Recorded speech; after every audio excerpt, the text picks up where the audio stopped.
Bíblia Nova Vulgata, Sata. Capítulo 12. Naquele tempo,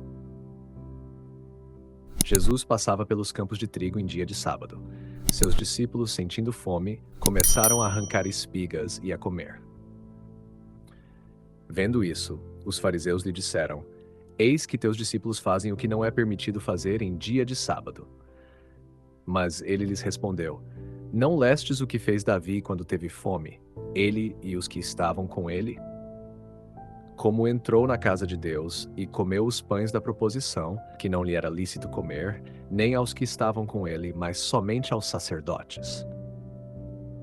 Ou não lestes na lei que em dia de sábado os sacerdotes no templo violam o sábado e não incorrem em culpa? Pois eu vos digo, aqui está alguém maior que o templo. Se soubesseis o que significa, quero misericórdia e não sacrifício, jamais teríeis condenado os inocentes. Porque o Filho do Homem é Senhor do sábado. Partindo dali, Jesus entrou na sinagoga deles. Havia ali um homem com a mão ressequida, e perguntavam a Jesus: É permitido curar em dia de sábado? Para assim o acusarem. Ele lhes disse: Quem dentre vós, tendo uma ovelha, se ela cair numa cova em dia de sábado, não a pegará e a levantará? Quanto mais vale um homem do que uma ovelha? Logo, é permitido fazer o bem em dia de sábado. Então disse ao homem: Estende a tua mão. Ele a estendeu, e ela foi restabelecida, sã como a outra. Saindo dali, os fariseus tomaram conselho contra Jesus sobre como o fariam perecer. Jesus, sabendo disso, afastou-se daquele lugar. Muitos o seguiram, e ele curou a todos, e ordenou-lhes severamente que não o tornassem conhecido, para os assim se cumprisse o que foi dito por meio do profeta Isaías. Eis o meu servo, que escolhi, meu amado, em quem minha alma se compraz. Porei sobre ele o meu espírito, e ele anunciará o julgamento às nações. Não discutirá, nem clamará, nem alguém ouvirá sua voz nas praças. Não quebrará a cana já rachada, nem apagará o pavio que ainda fumega, até que faça triunfar a justiça. E em seu nome as nações colocarão sua esperança. Então lhe trouxeram um endemoninhado, cego e mudo. Jesus o curou, de modo que o mudo falava e via. E todas as multidões se admiravam e diziam: Não será este o filho de Davi? Mas os fariseus, ouvindo isso, disseram: Este não expulsa os demônios, senão por Beelzebul, príncipe dos demônios. Conhecendo Jesus os pensamentos deles, disse: Todo reino dividido contra si mesmo será devastado, e toda cidade ou casa dividida contra si mesma não subsistirá. Se Satanás expulsa Satanás, está dividido contra si mesmo. Como, então, subsistirá o seu reino? E se eu expulso os demônios por Beelzebul, por quem os expulsam os vossos filhos, por isso eles mesmos serão vossos juízes. Mas se é pelo Espírito de Deus que eu expulso os demônios, então chegou até vós o reino de Deus. Como pode alguém entrar na casa do homem forte e roubar seus bens, sem primeiro amarrar o homem forte? Só então poderá saquear sua casa. Quem não está comigo está contra mim, e quem não recolhe comigo, dispersa. Por isso vos digo: todo pecado e blasfêmia será perdoado aos homens, mas a blasfêmia contra o Espírito não será perdoada. Quem disser alguma palavra contra o Filho do Homem será perdoado. Mas quem falar contra o Espírito Santo não será perdoado, nem neste mundo, nem no mundo futuro. Ou fazei a árvore boa, e o seu fruto será bom. Ou fazei a árvore má, e o seu fruto será mau. Pois é pelo fruto que se conhece a árvore. Raça de víboras, como podeis falar coisas boas, sendo maus? Pois a boca fala do que o coração está cheio. O homem bom tira coisas boas do bom tesouro do seu coração, e o homem mau tira coisas más do seu mau tesouro. Eu vos digo, de toda palavra inútil que os homens disserem, hão de prestar contas no dia do juízo. Pois pelas tuas palavras serás justificado, e pelas tuas palavras serás condenado. Então alguns escribas e fariseus lhe disseram: Mestre, queremos ver de ti um sinal. Ele, porém, respondeu: Uma geração má e adúltera pede um sinal, mas nenhum sinal lhe será dado, a não ser o sinal do profeta Jonas. Assim como Jonas esteve no ventre do grande peixe 3 dias e 3 noites, assim o Filho do Homem estará no coração da terra 3 dias e 3 noites. Os homens de Nínive se levantarão no juízo com esta geração e a condenarão, porque fizeram penitência com a pregação de Jonas. E aqui está alguém maior que Jonas. A rainha do sul se levantará no juízo com esta geração e a condenará, porque veio dos confins da terra para ouvir a sabedoria de Salomão. E aqui está alguém maior que Salomão. Quando o espírito impuro sai do homem, anda por lugares áridos, procurando descanso, mas não encontra. Então diz: voltarei para minha casa de onde saí. E voltando, a encontra vazia, varrida e ornamentada. Vai então e traz consigo outros 7 espíritos piores do que ele. Entram e passam a morar ali. E o último estado daquele homem torna-se pior do que o primeiro. Assim acontecerá também a esta geração perversa. Enquanto Jesus ainda falava às multidões, sua mãe e seus irmãos estavam do lado de fora, procurando falar com ele. Alguém lhe disse: eis que tua mãe e teus irmãos estão lá fora, querendo falar contigo. Ele, porém, respondeu: quem é minha mãe? E quem são meus irmãos? E, estendendo a mão sobre seus discípulos, disse: eis minha mãe e meus irmãos. Pois todo aquele que faz a vontade de meu Pai, que está nos céus, esse é meu irmão, minha irmã e minha mãe. Panorama patrístico de Mateus, capítulo 12.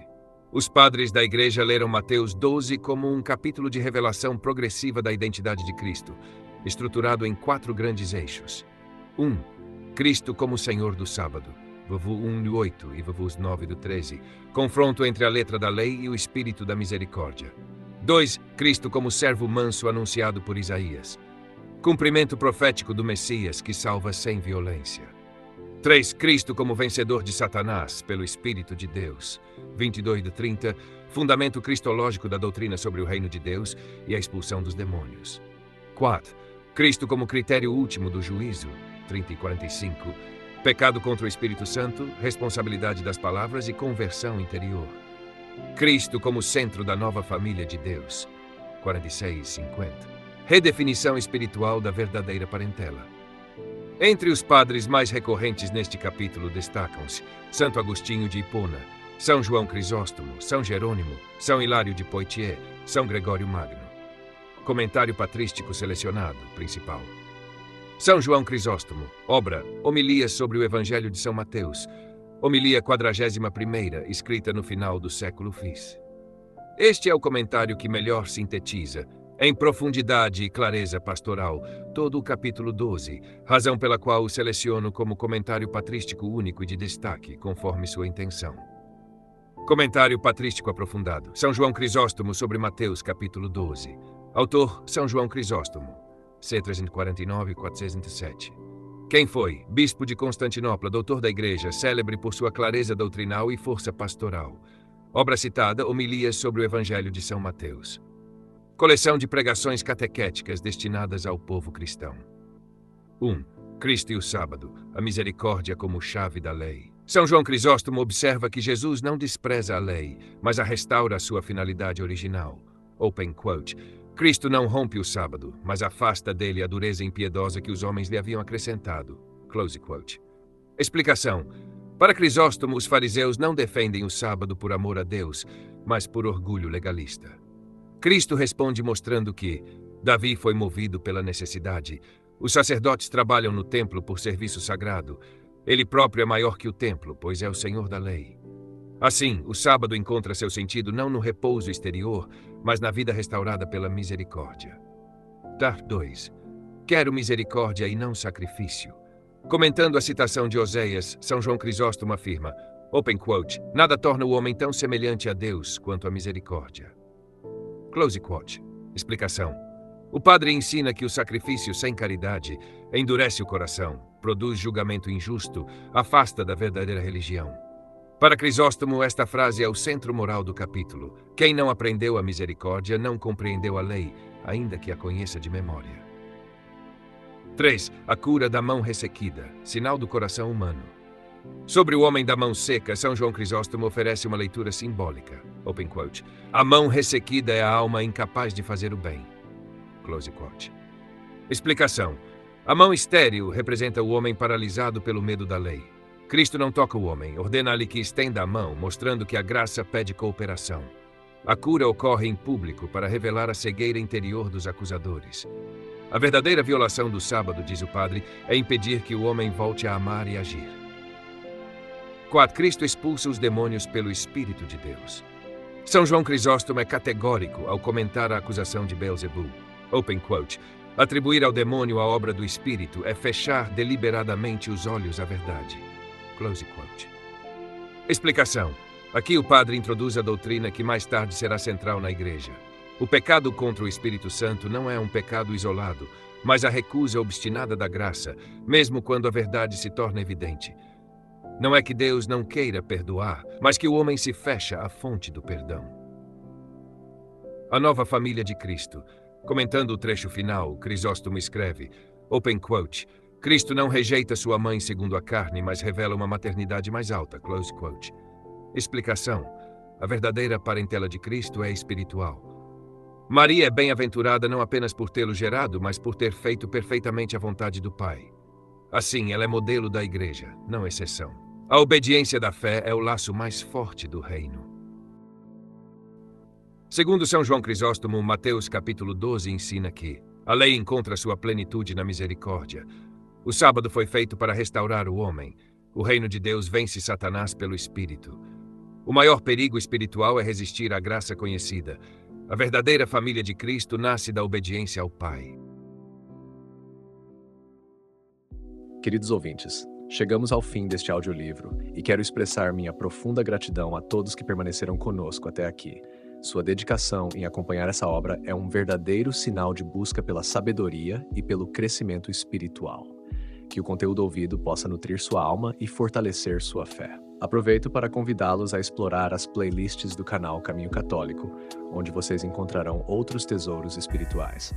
São obras que podem acompanhar e iluminar sua jornada, como Castelo Interior de Santa Teresa de Jesus, Confissões de Santo Agostinho, Palavras Bíblicas com o Evangelho comentado por grandes eclesiásticos, Filoteia de São Francisco de Sales, Tratado da Verdadeira Devoção à Santíssima Virgem de São Luís Maria de Montfort, A Imitação de Cristo de Tomás de Kempis e As Três Idades da Vida Interior do Padre Garrigou Lagrange.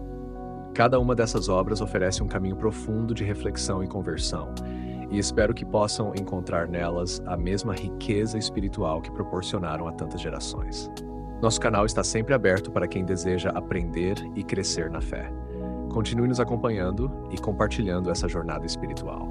Mais uma vez, obrigado por sua presença e que Deus abençoe a todos.